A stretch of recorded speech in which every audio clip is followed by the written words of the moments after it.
Aleluia!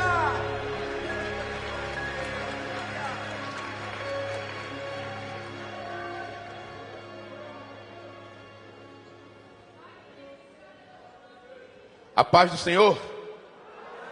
Glória a Deus, glória a Deus, que alegria. Permaneça de pé, abra sua Bíblia comigo no livro de Lucas. Enquanto você procura, eu agradeço a Deus pela oportunidade, a esta igreja, pela acolhida. Louvado seja o nome do nosso Senhor Jesus Cristo. Lucas, capítulo 19, faremos hoje a nossa 10ª lição a respeito deste evangelho, o evangelho de Lucas. Como sempre fazemos, eu leio o primeiro, a igreja na sequência e assim alternadamente, leremos até o verso 10. Diz assim a palavra do Senhor: Entrando em Jericó, Jesus atravessava a cidade.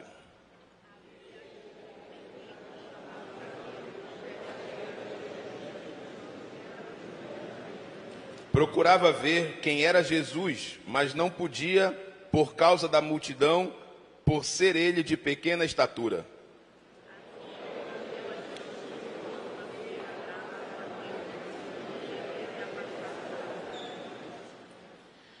Quando Jesus chegou àquele lugar, olhando para cima, disse: Zaqueu, desça depressa, porque hoje preciso ficar na sua casa.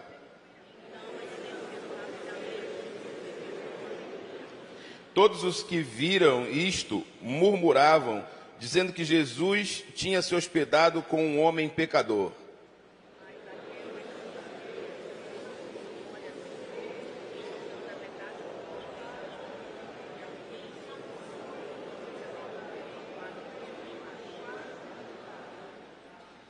Então Jesus lhe disse: Hoje houve salvação nesta casa, pois também este é filho de Abraão.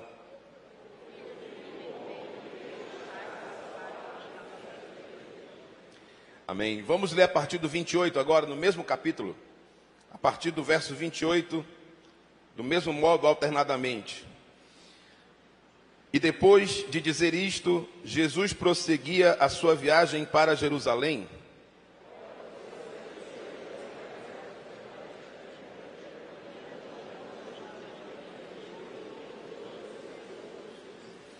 Vão até a aldeia que fica ali adiante e, ao entrar, encontrarão preso um jumentinho, o qual ainda ninguém montou. Desprendam o jumentinho e tragam aqui.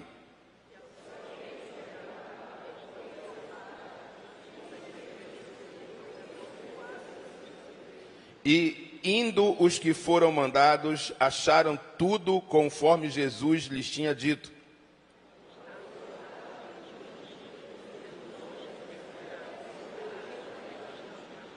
Eles responderam: porque o Senhor precisa dele.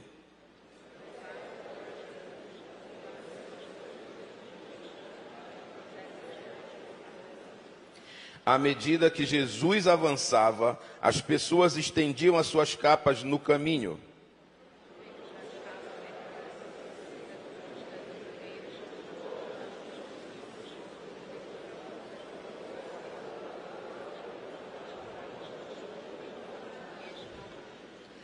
Diziam: bendito é o Rei que vem em nome do Senhor, paz no céu e glória nas maiores alturas.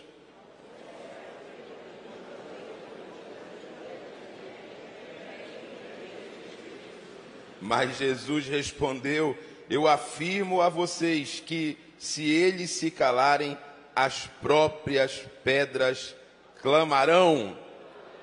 Aleluia, glória a Deus. Tome o seu assento. Glória a Deus.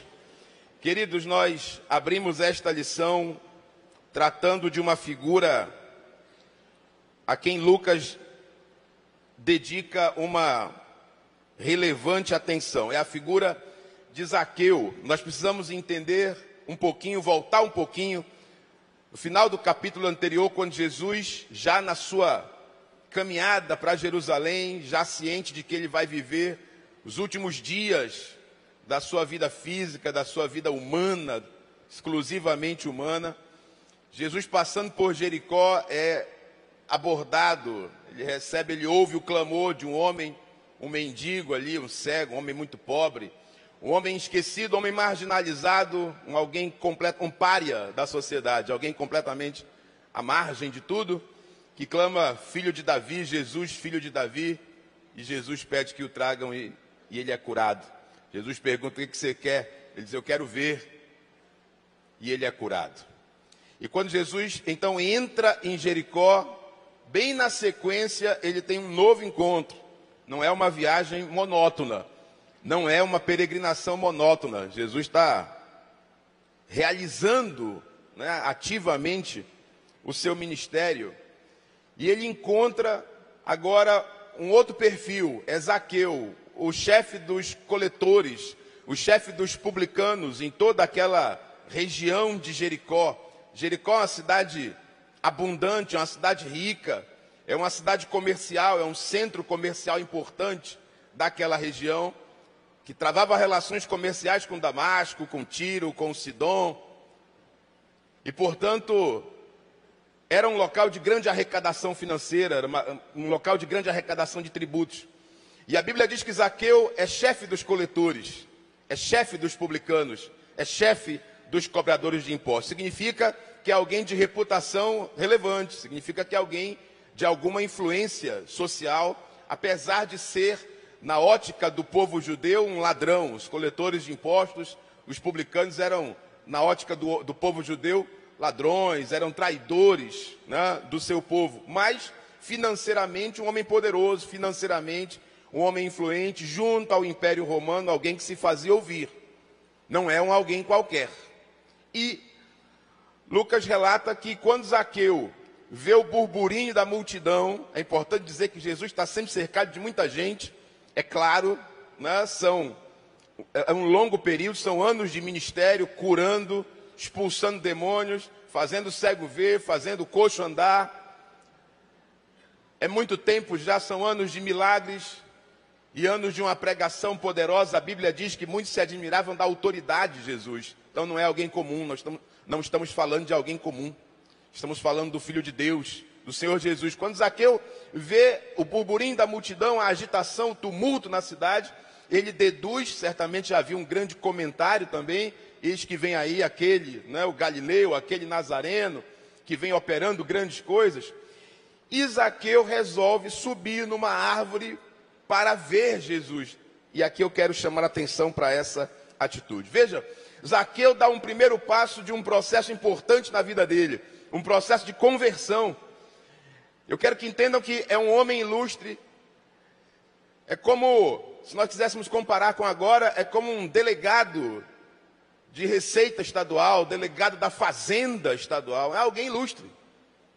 Ainda que socialmente rejeitado por boa parte da população, ele tem influência no governo. É alguém que mexe com a Receita Romana.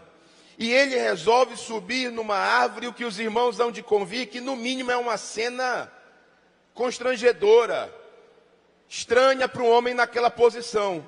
E isso me permite inferir, me permite deduzir que Zaqueu tem uma grande expectativa, uma grande curiosidade, e eu diria mais um certo vazio, uma certa carência que naquele momento ele quer preencher. Ele entende que só conseguirá preencher pela presença de Jesus.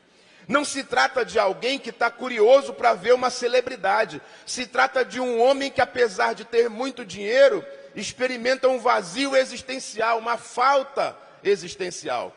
Um homem que precisa conhecer Deus e que supõe naquele momento que Jesus teria alguma coisa para oferecer para ele, que Jesus teria algum consolo, algum conforto, alguma direção, que Jesus teria o que realmente tinha, a salvação para oferecer.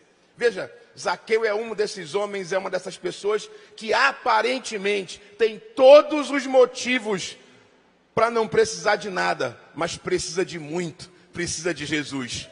Quantas pessoas nós conhecemos com esse perfil?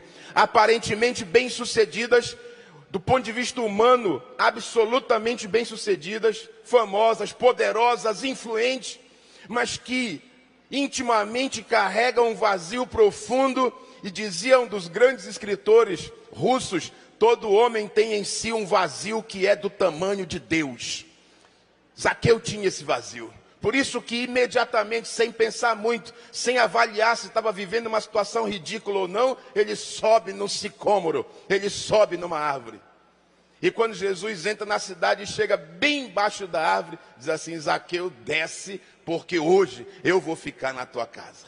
Perceba, Zaqueu inicia o processo quando ele sobe, porque é o momento em que ele se esvazia de si. É o momento em que ele diz não ao seu próprio eu. A essa altura, ele não está mais preocupado se estão olhando, se estão comentando, se estão falando, se estão vendo. Ele precisa de uma solução. Ele precisa resolver o seu problema, que não é financeiro, que não é social, que não é político, porque a questão com Jesus ultrapassa tudo isso. É uma questão existencial. Sem Jesus você pode ter muita coisa. Você pode até ser, na ótica humana, muita coisa, mas só você sabe o vazio que você experimenta, e eu estou falando com pessoas nessa manhã que aqui estão. Veja, Zaqueu confessou para si mesmo. Esse que é o nosso grande entrave. Zaqueu confessou para si mesmo: eu posso ter muito, mas me falta o principal. Digam o que quiserem, falem o que quiserem, eu vou subir na árvore. Ainda que possa parecer ridículo, eu vou fazer. E quantos homens, quantas mulheres, quando aqui fazemos o apelo, dizendo: venha, a porta está aberta, Jesus está chamando, o toque do Espírito está agindo no seu coração, e quantos homens e quantas mulheres têm vergonha e se travam, não têm coragem de dar esse passo em direção à conversão. Veja, Zaqueu reconhece que é pequeno não só em estatura, mas reconhece que é pequeno também em espírito. Ser rico, ser poderoso, não faz de você grande, e muito menos te salva. É preciso muitas vezes subir na árvore, é preciso dar um passo, tomar iniciativa. Zaqueu chegou ao ponto de admitir a sua fragilidade. Nós precisamos também fazer do mesmo jeito. Não importa quem você julga ser, se muito inteligente, se muito bonito, se muito rico, se muito poderoso, se muito requisitado, se muito célebre, se muito famoso, não importa. O importa é que nada disso preenche você. E que isso só se resolve, essa falta só se resolve na hora que você dá um passo, na hora que você toma uma atitude, na hora que você sobe na árvore. Mas não se engane não, quando você desce o primeiro passo, Jesus está prontamente dizendo: eu já estou aqui embaixo. Antes que você subir, eu já vi o teu coração. Antes de você subir, eu percebia que você precisava de mim. E eu já estou aqui. Pode descer, que hoje eu vou morar contigo, eu vou habitar contigo, hoje eu vou jantar contigo. Aleluia. Podemos imaginar a fragilidade de Zaqueu nesse momento, o nervosismo dele. A essa altura ele já não está mais preocupado com o que vão dizer. Ele não está mais preocupado com o julgamento público. Ele está preocupado é o que ele vai dizer quando ele descer da árvore. Muita gente tem essa preocupação: como é que vai ser a minha vida? O pastor faz o apelo e eu estou doido para ir lá na frente, aceitar Jesus. Eu estou doido para me converter. Eu estou doido para experimentar esse Jesus que todo mundo fala e que já transformou a vida de muita gente. Quem sabe ele tem alguma coisa para mim, e a minha vontade é ir lá na frente. Mas e depois? E como é que vai ser a minha vida depois? Podemos imaginar que Zaqueu também tem essa preocupação nesse momento. Ele tem insegurança, ele tem fragilidade, mas não se esqueça, Paulo dizia: quando eu sou fraco, aí é que eu sou forte. Quando eu me rendo, aí é que Jesus aparece. Quando eu confesso que eu não sou nada, aí Jesus diz: agora é comigo, pode descer, pode descer. Quando ele desce, perceba, não tem mais ninguém olhando para Zaqueu quando ele desce. Quando ele desce, os fariseus olham e dizem assim: olha Jesus, olha ele aí, vai jantar com pecador. Olha ele misturado com pecador. Você está entendendo por que o fardo com Jesus é leve? Porque quando você está debaixo dele, da mão dele, quando você está na presença dele, as pessoas olham para ele, não é mais para você. As pessoas te rejeitam talvez porque você anda com Jesus, te acusam, te debocham, te ridicularizam, porque elas não têm raiva de você, muitos têm raiva de Jesus. O problema do fariseu não era com Zaqueu, o problema do fariseu era com Jesus. Mas Jesus é como se dissesse: Zaqueu, passa para trás, Fica aqui atrás que agora é comigo, é comigo. Então eu quero te dizer nessa manhã, meu irmão, você que está sentindo como Zaqueu o toque do Espírito Santo, está na hora de você subir no sicômoro. Está na hora de você subir na árvore, porque Jesus está só esperando você tomar uma decisão. Jesus está só esperando você se encaminhar, dar o primeiro passo, que quando você estiver na posição, Ele vai dizer, agora desce, porque eu já estava aqui te esperando. Aleluia! Esse é o nosso Deus, esse é o nosso Deus. Veja, algumas semanas atrás nós estudamos parábolas de Jesus. Parábolas de Jesus, o filho pródigo, a dracma perdida. Veja, Jesus tem esse ministério maravilhoso, executou esse ministério maravilhoso, de resgatar o perdido. O reino de Deus é como uma mulher que perdeu uma dracma, revirou tudo dentro da casa até achar. É como um pastor que perdeu uma ovelha, largou 99 até procurar e encontrar a ovelha assustada e trazer de volta. Aleluia. Zaqueu, eu também, você, todos nós estamos aqui resgatados por Jesus. Resgatados por Jesus. Ele não exclui ninguém. Hoje se fala muito em inclusão, mas deixa eu te dizer uma coisa, quem realmente praticou a inclusão foi Jesus de Nazaré, que não fez distinção entre o mendigo cego e o cobrador de impostos. Foi Jesus de Nazaré que praticou a verdadeira inclusão, transformando mentalidades, personalidades, caráteres, interesses, vidas. Não foi rotulando ninguém como minoria, mas tratando todos de igual modo e aplicando a todos o igual perdão e oferecendo a todos a mesma salvação. Esse sim, o meu Jesus, o seu Jesus, foi quem praticou a inclusão. Zaqueu estava fora, agora está dentro. Ele é tão tocado pelo poder do Espírito de Deus, que ele se levanta no meio da refeição, que até agora era só um jantar. Ele se levanta e diz assim, eu vou entregar metade do que é meu, e tenha certeza que não era pouca coisa.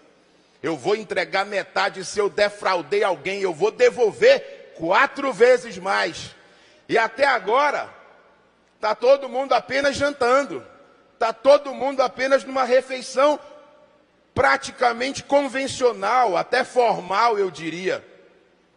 Mas na hora que Zaqueu diz isso, que coisa linda. Jesus diz assim, agora sim. Agora, estava faltando isso. Subir na árvore foi só o começo do processo. Agora chegou o arremate, a finalização. O que faltava? Senhor, eu vou tirar de mim o que me separa de ti ainda. Aleluia. Nessa manhã eu quero te dizer, investiga o que te separa ainda de Jesus. E investiga o que falta para você passar de um simples jantar para uma comunhão perfeita. No caso de Zaqueu era dinheiro, mas ele tomou atitude, tomou coragem e disse, Senhor, daqui para frente nada mais me separa de ti. Metade eu vou entregar e o que eu roubei eu vou devolver 4 vezes. Aí Jesus diz, agora sim a salvação entrou na tua casa e agora você mostra que você também é filho de Abraão. Aleluia. E o que significa isso? Zaqueu, você manifestou a sua fé. Até agora, Zaqueu, o mendigo estava na sua frente, porque ele me chamou de filho de Davi. Agora vocês estão juntos, um do outro, porque a mesma fé do mendigo está em você. O mendigo é filho de Abraão, você também é. Paulo diz em Romanos 4:11, Gálatas 3:7, que o selo da fé foi imputado por justiça. Somos justificados pela fé. Você compreende o privilégio que é quando você ouve a mensagem, você ouve a palavra de Deus, aquele que está ministrando faz um apelo, quem quer aceitar Jesus? Quem quer entregar? Você compreende o privilégio que é isso? É a porta da graça aberta, não precisa sangue, não precisa sacrifício, já foi pago na cruz. É só você vir de coração sincero e decidido como Zaqueu. Aleluia. Livre-se daquilo que te impede de se expor. Livre-se de qualquer coisa que te impeça de se expor. Zaqueu não estava se escondendo na árvore. Percebe? Zaqueu não estava se escondendo, ele estava se expondo. Assumir uma relação com Jesus, um relacionamento com Jesus, é se expor ao mundo, é dizer, a partir de agora a coisa mudou, eu sou diferente. Eu tenho dono, eu tenho um Senhor, eu sigo outros critérios, outros caminhos, eu tenho outro interesse, até meu linguajar é diferente. Eu sou outra pessoa. Aleluia. Ter alguma coisa com Jesus, ter um relacionamento com Ele, nunca é se esconder. Ele mesmo diz, ninguém acende uma lâmpada para colocá-la debaixo do alqueire, mas no ponto mais alto da casa. Sal da terra, luz do mundo. Sal da terra. Não é para ser insosso, não é para levar uma vida de aparência, não é para levar uma fé de eventos sociais. É uma atitude, é uma escolha, é uma opção. Veja, mais adiante, Jesus segue agora o seu caminho. E ele vai ser ainda acompanhado por essa mesma multidão na sua entrada triunfal em Jerusalém. Imagina, você está vindo com Jesus, você está caminhando aqui, todos nós caminhando com ele. Já vimos ele curar um cego, já vimos como ele transformou o íntimo de Zaqueu, o caráter daquele homem. Ninguém consegue ficar calado, ninguém consegue ficar quieto. Está todo mundo, como a gente costuma dizer, na unção. Está todo mundo no óleo. Está todo mundo dando glória a Deus. Como é que vai entrar em Jerusalém calado? A expectativa é de que ali Jesus fosse promulgar o seu reino, decretar o seu reinado. Essa que era a expectativa. Aí chegam os fariseus e dizem assim, olha, manda o pessoal baixar aí o volume, manda calar a boca um pouquinho, está muito barulho, está uma agitação, está incomodando, vai tumultuar a cidade. E Jesus responde, citando o profeta Abacuque, capítulo 2, versos 8 a 11. Jesus diz assim, se eles se calarem, amigo, vai ser pior, porque se eles se calarem, as pedras gritarão, porque até as pedras já estão sabendo, até as pedras já sabem que eu sou o Senhor, que o reino de Deus é chegado no meio de vós, que eu sou o Messias prometido. Só vocês, fariseus, é que não sabem. É como se Jesus dissesse isso, e ele está dizendo mesmo. E ele está dizendo, percebem quem é Jesus? Percebem quem é Jesus? Aquele que estende a mão para o cego, estende a mão para qualquer um que o queira. Nessa manhã a mão está estendida. Nessa manhã ele está embaixo da árvore, só esperando você descer. Nessa manhã ele quer cear contigo. Vejam, o profeta Abacuque havia dito, ai dos que constroem para si casas altas, que se sentem seguros com lucros que conseguiram destruindo muitos povos, e com sangue dos que habitam a cidade, pois de dentro das paredes das casas as pedras gritarão. Eu queria deixar isso bem claro. Quando Jesus diz, se eles se calarem as pedras gritam, Jesus está citando Abacuque, e não está se referindo àquelas pedras do caminho, está se referindo às pedras das grandes construções, das belas casas que fariseus fizeram, se apropriando indevidamente do dinheiro do povo. É disso que Jesus está falando. O problema suscitado é, eu não excluo, Jesus está dizendo, eu não excluo ninguém, eu trago as pessoas para mim. De fato, eu ceio com publicanos. E veja, quantos fariseus tiveram refeições com Jesus, mas foi um publicano que aceitou. Foi um publicano que aceitou o Senhor. Jesus está dizendo, vocês estão preocupados com o bem próprio. Vocês estão preocupados com seus próprios interesses. Vocês deixam de servir a Deus com fidelidade e amar ao povo, instruir ao povo com dedicação, em benefício próprio. Mas aí Jesus cita Abacuque e diz, se eles se calarem, as pedras das paredes das casas de vocês, elas mesmas gritarão, reconhecendo que eu sou o Messias, que eu sou o Senhor. Veja, o grito dessas pessoas que saudavam Jesus, vem aí o Filho de Deus, o Rei, né? Bendito é o Rei que vem em nome do Senhor. O grito dessas pessoas que estavam perdidas e pediam salvação. Essas pessoas pediam mudança, transformação, mas elas não entendiam que se tratava de uma transformação interior. Existe uma espécie de contaminação da mensagem de Jesus. Muitos querem tratar Jesus como um revolucionário político. Ele não é. Muitos querem tratar Jesus como um líder ideológico, pregador de uma rebeldia social. Ele não é. O que Jesus prega é uma transformação no íntimo. Ele está dizendo aos fariseus: se vocês tivessem entendido. Jerusalém, se tu tivesse entendido a mensagem de paz que eu trouxe. Jerusalém, se tu tivesse entendido quem eu sou.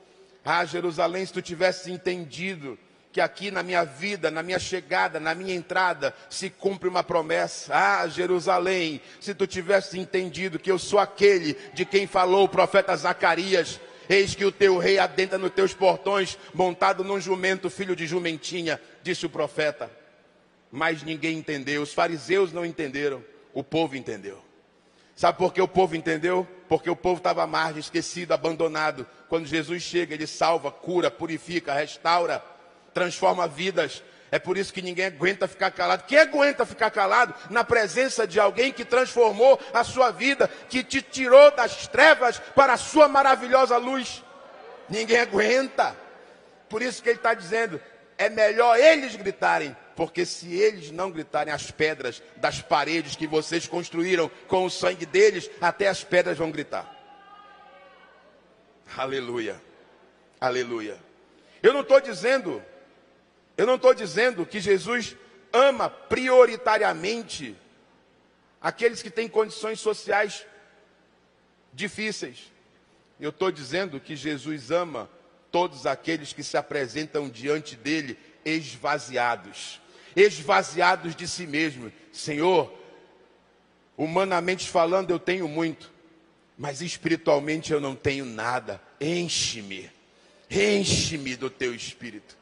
Senhor, eu tenho uma tristeza contínua que não tem razão de ser, eu não compreendo. Enche-me, dá-me da tua alegria, da tua paz. A esse Jesus ama. Não importa a condição social, a salvação é para todos. É para todos. É para todos. Veja, as pessoas precisam, nós precisamos, como seres humanos, de uma mudança de mentalidade. Nunca foi uma revolução política, mas é a vitória da luz sobre as trevas. É a vitória dos santos sobre os que operam pela eficácia de Satanás. É disso que se trata. As pessoas muitas vezes usam conosco de alguma chacota.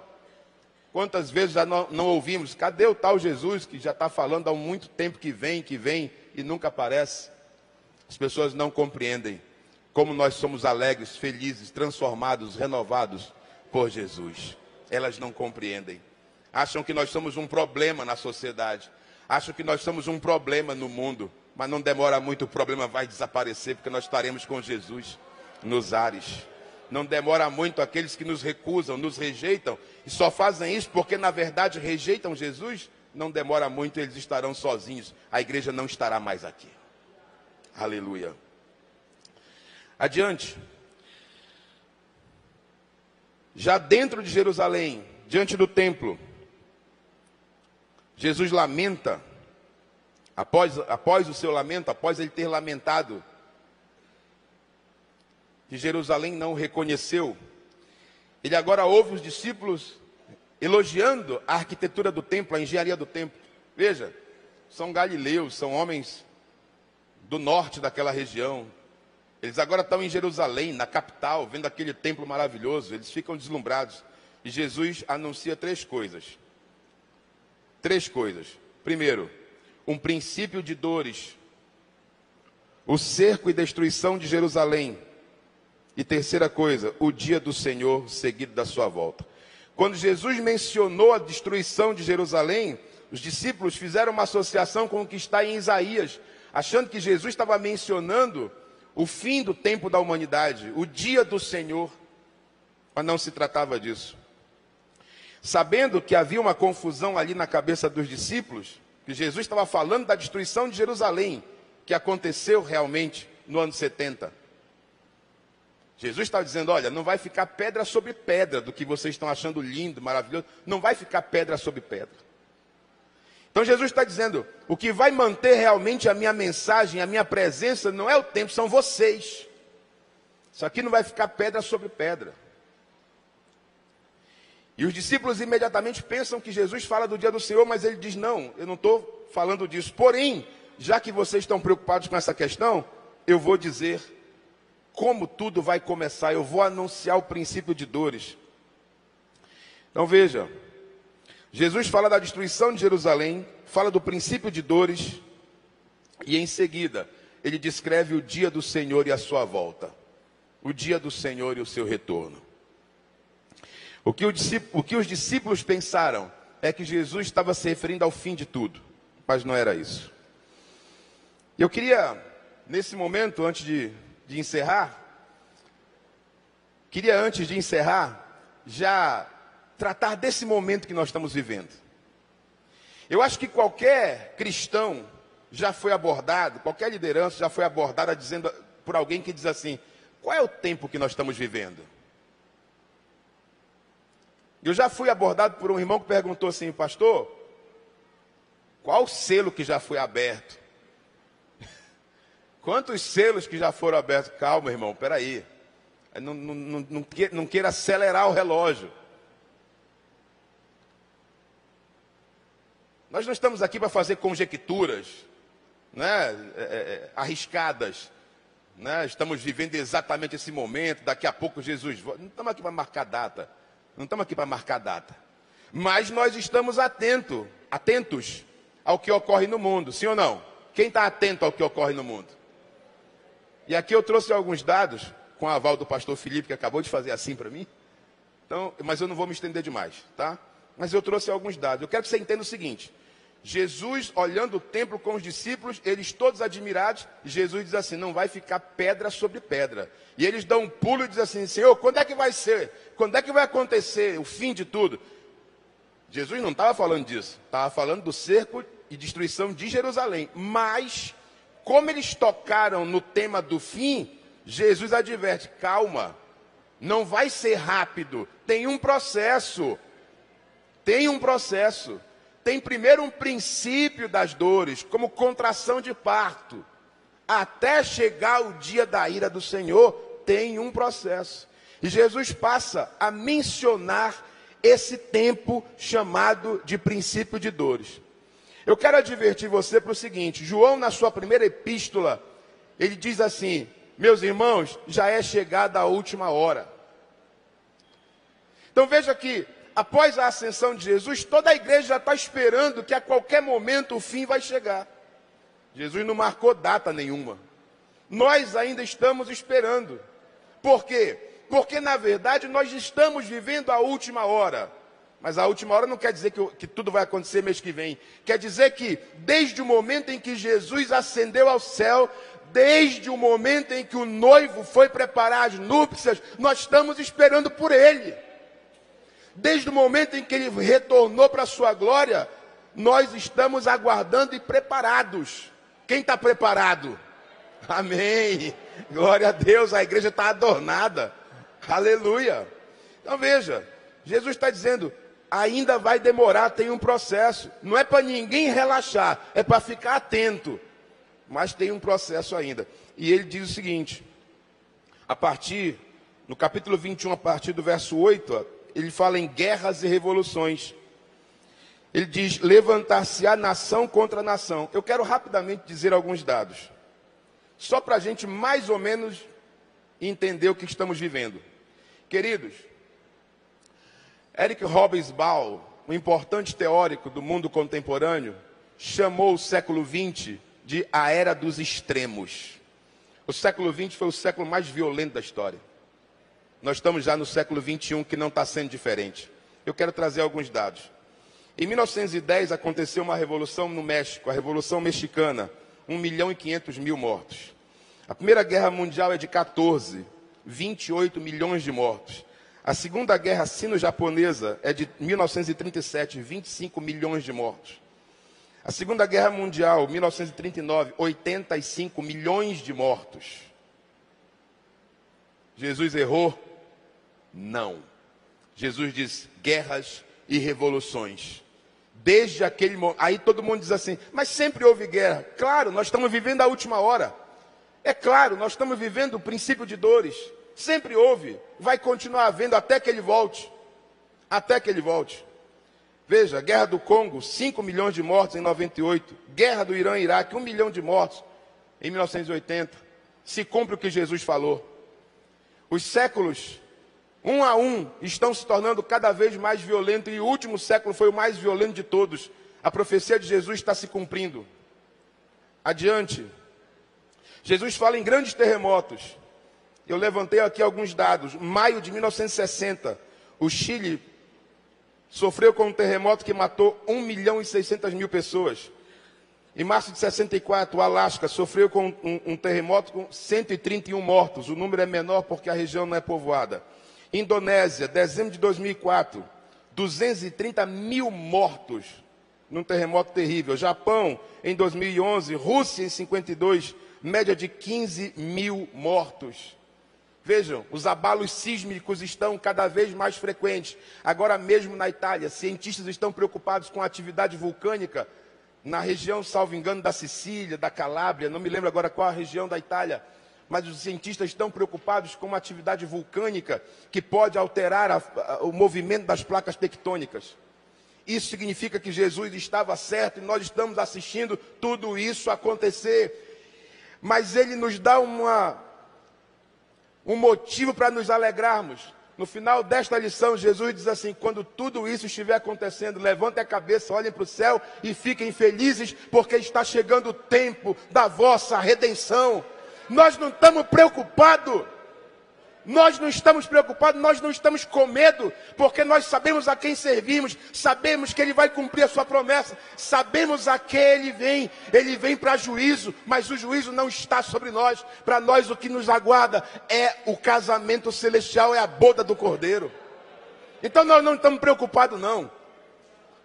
Não adianta vir abordar o crente e dizer, e aí, cadê, quando é? Amigo, nós não estamos preocupados, pode ser hoje ou amanhã, nós estamos esperando, desde o primeiro século, nós estamos esperando.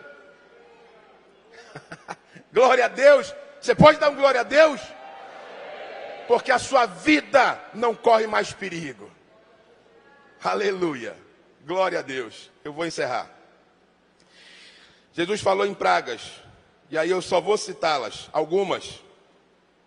Uma delas, século XIV, a peste bubônica, varíola, século XVIII, cólera, principal epidemia do século XIX, mas que se estendeu até 1970, quando a Organização Mundial decretou o fim da cólera, o controle da cólera. Gripe espanhola, no começo deste século, gripe suína, em 2009, coronavírus em 2020, pestes.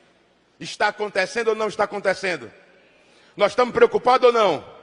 Não, porque estamos debaixo do sangue do Cordeiro. Aleluia. Nós não estamos preocupados, porque também a salvação entrou na nossa casa, como aconteceu com Zaqueu. Glória a Deus. Nós não estamos preocupados. Nós recebemos do nosso Senhor um alerta, uma advertência e uma consolação. Quando verem isso acontecer, levantem os olhos para o céu e alegrem-se. Alegrem-se. Alegrem-se. A glória da segunda casa é maior do que a da primeira. Quem crê nessa promessa, dá um glória a Deus. Aleluia. Oh, glória a Deus. Aleluia. Aleluia. Jesus falou em fome. Aí quem não crê não tem o discernimento, né? Jesus falou em muita fome, fome por todo lado. Aí quem não crê diz, mas fome sempre houve. Quando eu era criança, só tinha um lugar no mundo, pastor João, só tinha um lugar no mundo que era sinônimo de fome. Falou naquele lugar, falou em fome, lamentavelmente, que era a África. Hoje, centenas de pessoas passam fome na nação mais rica do mundo, que é os Estados Unidos. Centenas de pessoas passam fome na Rússia. Centenas de pessoas passam fome no Japão, na China. Nos países mais ricos do mundo, há fome. Adivinha quem avisou? Jesus, o Galileu. Esse que hoje muita gente não crê que vai voltar. mas ele vai voltar. Ora, se ele disse que haveria guerra, e as guerras acontecem, que haveria fome, e a fome acontece, se ele acertou e cumpriu tudo, por que ele vai deixar de cumprir a sua mais importante promessa? Ele vai voltar, só não vê quem não quer mesmo ver. Vejam, 8.000 pessoas se deslocam na América Central, por dias e meses, tentando chegar aos Estados Unidos. 3 milhões de pessoas, estimava-se que em 2018, 3 milhões de pessoas morreram afogadas no mar Mediterrâneo, saindo da África, tentando chegar na Europa. O mundo vive uma crise migratória. No livro do profeta Daniel, Jesus diz: o saber humano vai atingir um patamar nunca visto, e as pessoas se deslocarão de um lado para o outro no mundo. Crise migratória, só não vê quem não quer. Jesus anunciou um princípio de dores, e graças a ele, nós não vamos estar aqui para ver o dia da ira. Para ver o dia da ira. Tudo vai acontecer, tudo está acontecendo, e ele diz: vocês serão perseguidos por causa do meu nome. Lançarão vocês em cadeias, vocês serão levados diante de governadores, diante de sinagogas, para dar conta, para dar conta do meu nome, obrigados a renunciar ao meu nome. E hoje nós estamos vendo cristãos morrendo em alguns lugares do mundo. No Brasil isso não acontece. Penso eu que ninguém morre ainda no Brasil por ser cristão, mas muita gente já deixa de ser contratado, já deixa de ser convidado. Sim ou não? Todos sabem do que eu estou falando? Muita gente já deixa de ser contratado. Sua religião, talvez se você dissesse: eu não tenho religião, o cara te contratava na hora. Mas se você disser: eu sou cristão evangélico, eu sou crente, eu sou pentecostal, eu sou lá da Assembleia de Deus, e quando o Espírito de Deus me toma, eu evangelizo quem estiver do meu lado, eu entro em mistério, eu falo em línguas estranhas. Aí o cara diz assim: então você não, você é problemático, você vai dar problema aqui, você vai daqui a pouco começar a evangelizar, e eu vou ter aqui dentro da empresa uma igreja inteira. Você está fora. Amém ou não? Somos perseguidos. Jesus avisou. E o que a gente faz nessa hora? É difícil, é dolorido, mas nessa hora a gente olha para o céu e diz: Senhor, eu aguardo o dia da minha redenção. Aleluia, aleluia, glória a Deus. Fiquemos com essa mensagem no final desta pregação, desta ministração. Jesus diz, nos versos 27 e 28, capítulo 21 de Lucas, 27 e 28, o final dessa história e o final da minha ministração. Então se verá o Filho do Homem. Quem espera esse dia? Vocês já sentiram saudade de uma coisa que você nunca viveu? Saudade de uma coisa que você nunca viveu. Nós nunca vimos com esses olhos humanos a pessoa de Jesus. Nós nunca ouvimos a voz dele. Nós nunca tivemos o privilégio que João teve. Nós nunca repousamos a nossa cabeça no lado do Senhor. Mas esse dia vai chegar para nós. Esse dia vai chegar para nós. Se verá o Filho do Homem vindo numa nuvem, com poder e grande glória. Ora, ao começarem estas coisas a suceder, exultai e erguei a vossa cabeça, porque a vossa redenção se aproxima. Amém? Quem recebe essa palavra em nome do Senhor Jesus? Glória a Deus, Deus abençoe.